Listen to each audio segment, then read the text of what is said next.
Nazdar chlapi, všechny vás zdravím. Doufám, že jste nový rok přežili v klidu a v pohodě a že se můžeme věnovat dalším našim koníčkům, zálibám a práci. Takže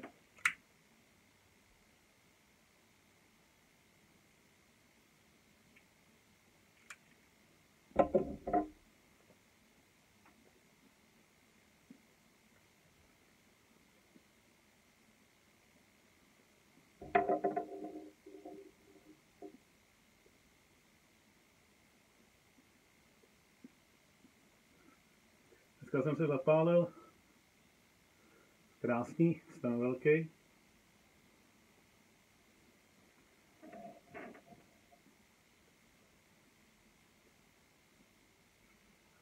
Zapálil jsem si takhle ten výborný tabák Durbar od Dunhillu.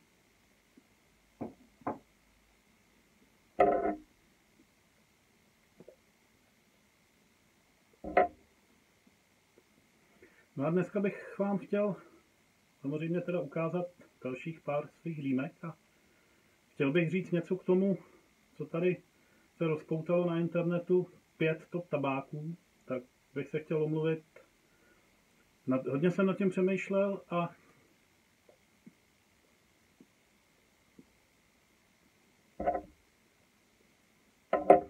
zjistil jsem, že se toho nemůžu zúčastnit, nebo ani nechci se zúčastnit. Myslím si, že těch tabáků všichni máme hodně. Dá se nakoupit z Ameriky, jak všichni víme, dají se nakoupit tabáky, které tady nejsou a mě víceméně chutnají všechny. A já nedokážu nějaký upřednostňovat před tím druhým. To, že jeden den mám chuť na ten, tak neznamená, že na ten budu mít chuť druhý den. Když půjdu do hospody, dostanu chuť na svíčkovou, druhý den půjdu, budu mít chuť na svíčkovou, uvidím tam švestkový knedlíky a dám si švestkový knedlíky. A tak si myslím, že to je i s těma mýma tabákama. Prostě chutnají mi všechny. A nedokážu říct, že tenhle je nejlepší. Některý je lepší, některý je horší, ale neznamená to, že bych si dneska musel dát ten, který je prostě nejlepší v mém podvědomí. Ten je dneska, zítra tam být nemusí. Můj otec, když ještě žil, tak pil kafe tenkrát, to bylo za komunistů a byla jenom zrnková káva, standard a vždycky říkal, Alenko, jako mojí mamince říkal, ty jsi mi udělala dneska úplně výborný kafe.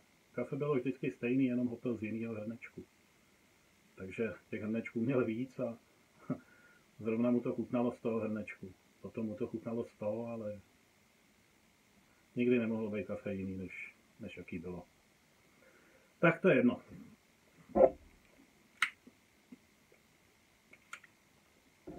Takže minule jsem ukazoval dýmky, všechno taková strojová výroba, všechno Petersonky, krásné věci, ale jak bych vám chtěl ukázat taky nějaký český výrobce.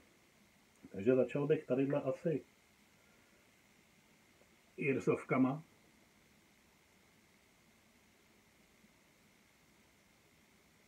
Velmi kvalitní dýmky, levní dýmky a myslím si, že dobrý na kouření bohatě stačí.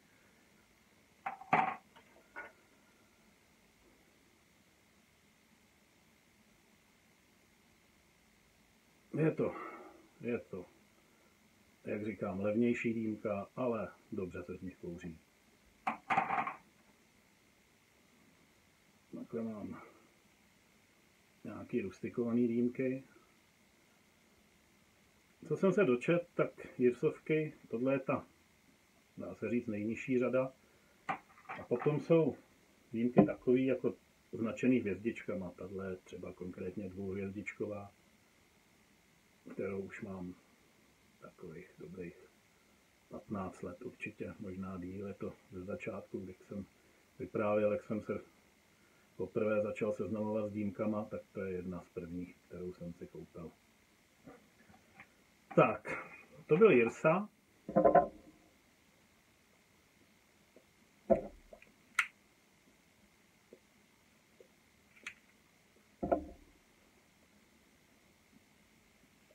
Dál tady mám nějaký pěkný dýmky od pana Hoduly.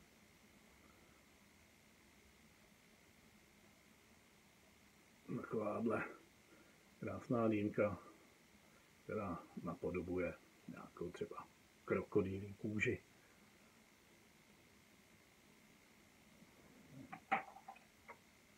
Další pan Hodula.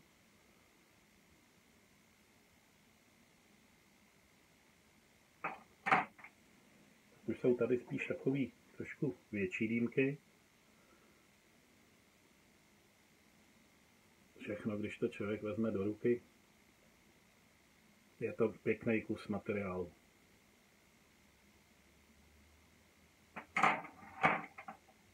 Tady další.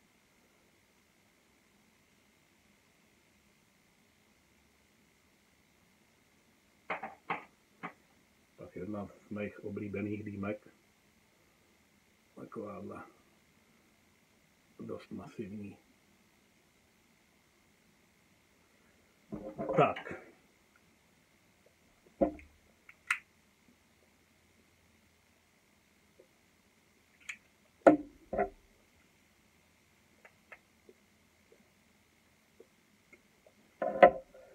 To byly dýmky od pana Hoduly.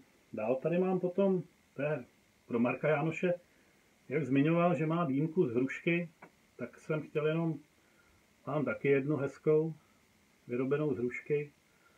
Mám ji už relativně dlouho, ale ještě jsem se nedostal k tomu, abych si z ní zakouřil, takže je ještě vytřená tou zakuřovací pastou, takže Marku nedokážu říct, jak se ta dýmka chová. Musím to vyzkoušet, až se snad se k tomu nějak v brzké době dostanu. Dál tady mám jednu takovou taky českou dýmku vyrobenou z dubu. Už ji tady, myslím, zmiňoval jednou Milan Ďurina.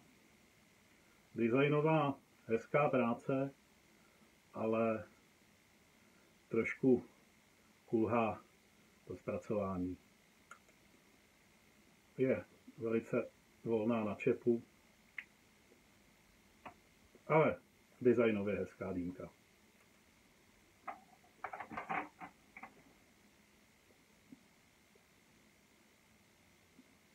Tak a teď bych vám tady chtěl představit jedny z těch mých velice oblíbených dýmek. Začal bych asi úplně mojí první koupenou dýmkou. Je tato krásná rustikovaná dýmka od Karla Kršky. A tu mám opravdu už nějakých těch zhruba 18 let. A mám ji opravdu moc rád. A tady k tomu mám takovouhle velikou krásnou dýmku.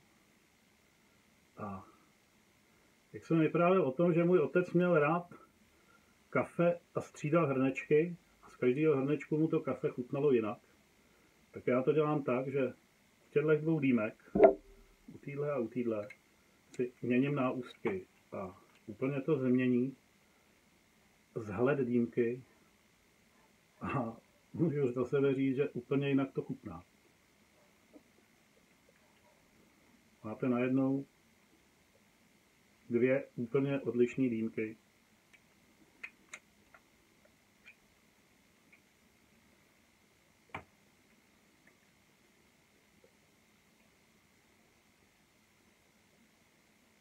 Takže obě dvě Karel Krška. Dál tady mám taky moji velice oblíbenou dýmku. Taky Karel Krška. Jak už jsem se zmiňoval, mám všeobecně radši takovýhle větší masivní dýmky. Takže to je jedna z nich.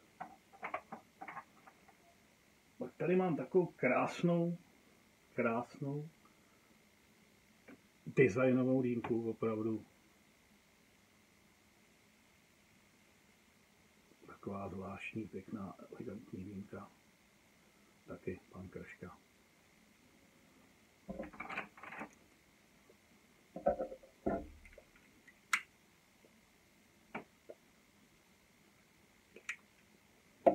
No a chtěl jsem se mimo jiný zmínit, jak tady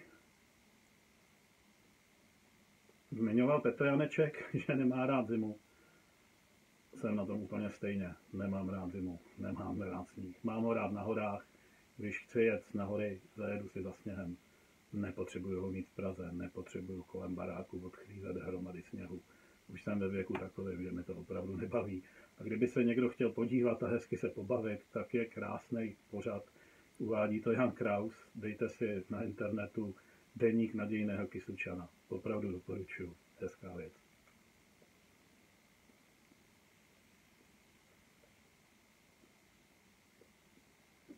No a teďko bych ještě předvedl.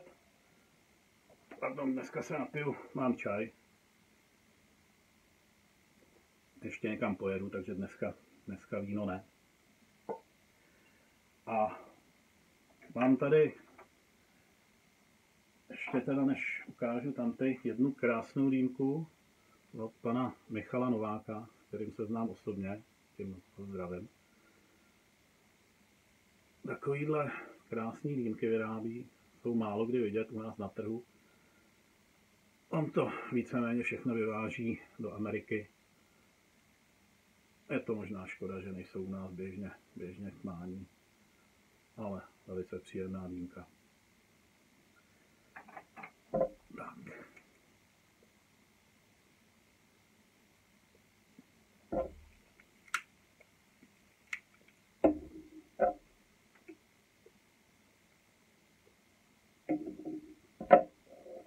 Tak ještě bych se chtěl zmínit o tom, co tady říkal, teď si nemůžu vzpomenout, Jersey tady jmenoval pana Halušku, výborný výrobce dýmek, díval jsem se na jeho stránky. A musím jenom říct, že bohužel se tam nezapře rukopis pana Petra Pohlubky, u kterého se pan Haluška učil.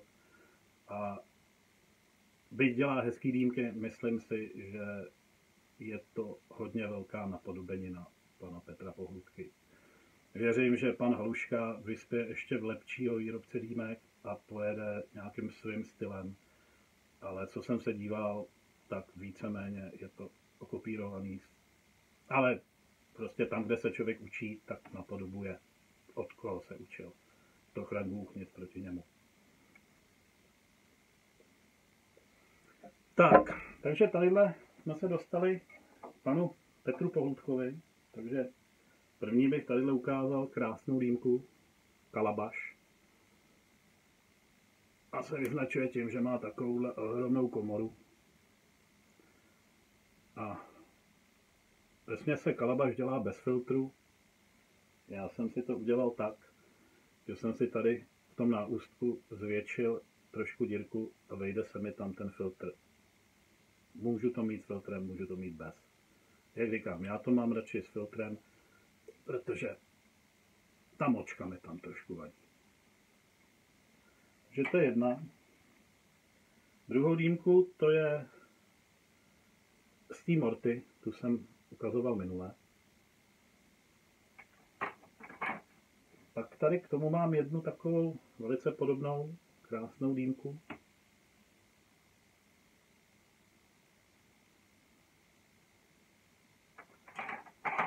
Dále pak tady mám dvě velice podobné a tím, že jsou velice oblíbený, tuhle tu bude znát Milan Dělina. Tím, že jsem si oblíbil, tak abych měl jednu na latkyový tabáky, tak jsem si k tomu nechal udělat s bílým náustkem, abych měl na nějaký neutrály. Takže mám dvě stejný, ale ani se nestratí. Tak, pak jsou tady takový moje oblíbený ve stylu poker. Je tady takový jemnější, menší poker.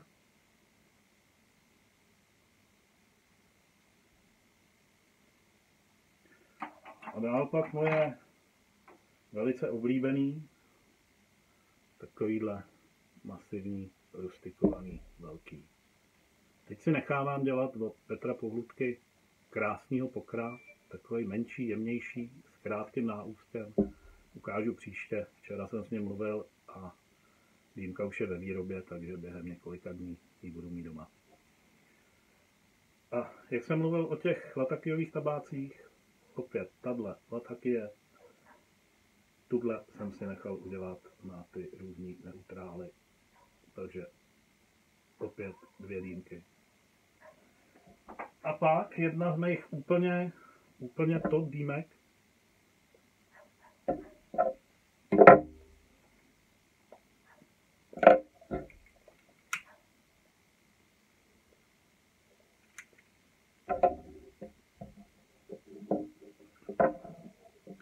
Je tenhle ten ohromný poker.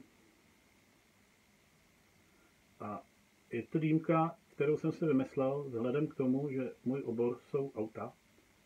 Tak když se na tu dýmku podíváte, tak tady ten náústek má připomínat ojnici s pístem. A tady to vlastní píst. Takže tuhle dýmku mám opravdu moc rád.